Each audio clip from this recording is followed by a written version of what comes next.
दौलत की मास्टर चाबी।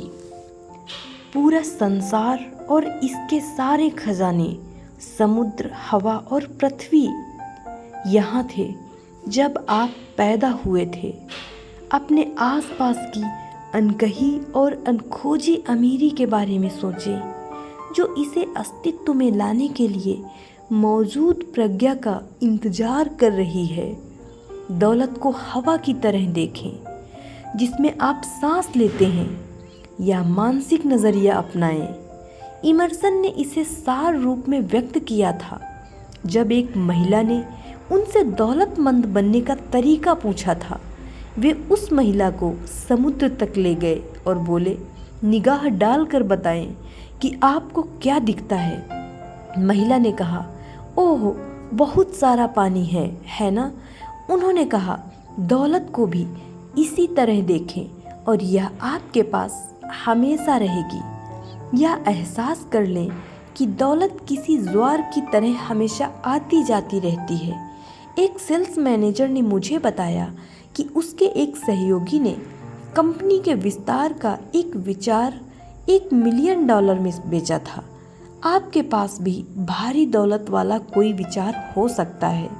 विचार आपके मस्तिष्क में मौजूद एक चित्र है। दौलत आपके मस्तिष्क में मौजूद एक विचार है। दौलत एक मानसिक नज़रिया है। उस सेल्स मैनेजर ने मुझे यह भी बताया कि इस वक्त अमेरिका में जितने ज़्यादा मिलेनियर हैं, उतने इतिहास में किसी समय नहीं रहे। आपके पास भी भारी दौलत वाला विचार हो सकता है। हाँ, आप यह कर सकते हैं। यही नहीं, आप यहाँ अपने भीतर की चकाचौंध को मुक्त करने और विलासिता, सौंदर्य तथा जीवन की अमीरी से घिरे रहने के लिए आए हैं। यह सीख लें कि धन दौलत, भोजन, वस्त्र, इन सभी चीज़ों के लिए सही नज़रिया रखना ज़रूरी है। आप जब दौलत से दोस्ती कर लेते हैं तो यह आपके पास हमेशा ज़्यादा मात्रा में रहेगी। ज़्यादा पूर्ण, ज़्यादा समृद्ध और ज़्यादा खुशहाल और अद्भुत जीवन जीने की इच्छा सामान्य और स्वाभाविक है। पैसे को ईश्वर का विचार माने, जो संसार के देशों के आर्थिक स्वास्थ्य को कायम रख रहा है। अगर आपके जीवन में पैसा खुलकर प्रसारित हो रहा है तो आप आर्थिक दृष्टि से स्वस्थ हैं।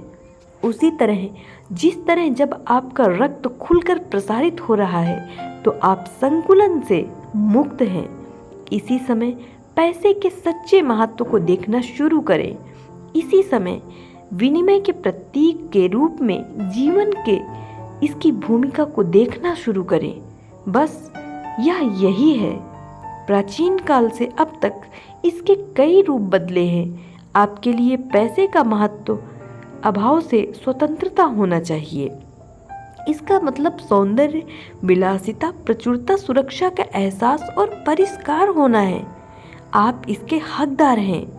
क्या ऐसा है कि कुछ लोगों को इस संसार की दौलत का अनुभव करने और आनंद लेने के लिए चुना गया है, या यह उनके नसीब में लिख दिया गया है और बाकी लोगों की तकदीर में मुश्किलों और वंचना का कष्ट उठाना बंधा है?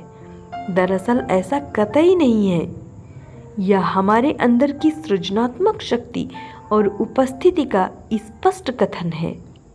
पल दर पल यह हम पर प्रतिक्रिया कर रही है, हमारी रोज़मर्रा की स्थितियों और परिस्थितियों को उत्पन्न कर रही है, हमारे मन के विचारों, हमारे हृदय के मनन के अनुरूप प्रतिक्रिया कर रही है, निर्माण कर रही है, हमारे ज़्यादा गहरे अवचेतन मन के अनुरूप।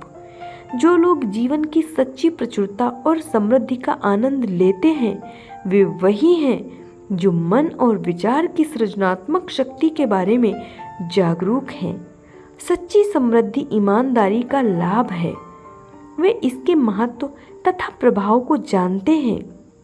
जब वे अपने ज़्यादा गहरे मन पर आध्यात्मिक, मानसिक तथा भौतिक समृद्धि के विचारों की छाप लगातार छोड़ते हैं तो उनका ज़्यादा गहरा मन स्वतः ही प्रतिक्रिया करता है और समृद्धि को उनके अनुभव में साकार करने लगता है।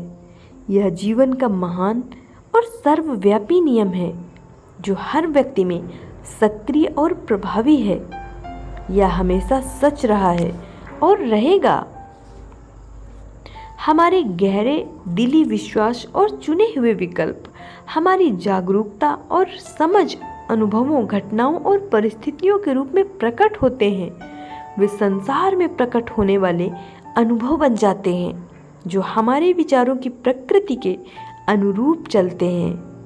यदि हम इस बारे में जागरूक बने और विश्वास करें कि हम एक उदार, बुद्धिमान और असीमित रूप से उत्पादक सृष्टि में रहते हैं जो किसी प्रेम पूर्ण ईश्वर या देवी देवता ने बनाई है और जो इसे शासित करता है, तो हमारा विश्वास हमारी परिस्थितियों और गतिविधियों में प्रकट हो जाएगा। इसी तरह अगर मेरा प्रबल विश्वास यह है मैं असीम सर्वव्यापी दौलत के लायक नहीं हूँ कि इसके बिना रहना मेरी तकदीर में बंधा है, दौलत दूसरों के लिए है, तो यह विश्वास हमारी परिस्थितियों और गतिविधियों में प्रतिबिंबित हो जाएगा। धन्यवाद। नेक्स्ट पार्ट कल।